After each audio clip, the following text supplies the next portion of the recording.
हे सगळ्यात पहिले तुम्हाला मक्याचा गिअर टाकून देतो.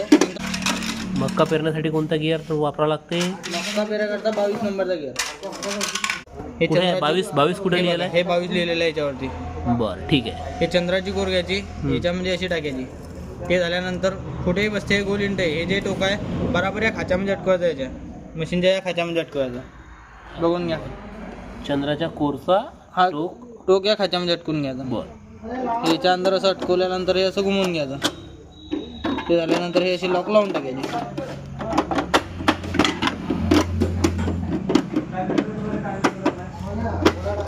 जर मक्याचे 2-2 दाणे जर पडले कधी आणि 22 नंबरनी तर 11 नंबरची टाकायची. हा 11 नंबर. आणि जर बाद जर गेले कधी 22 नंबरनी तर 33 नंबर टाकायचा. हे बघा 33 नंबर आहे याच्यावरती. म्हणजे मक्का पेरण्यासाठी 22 नंबर, 11 नंबर आणि 33 नंबर. 33 नंबर.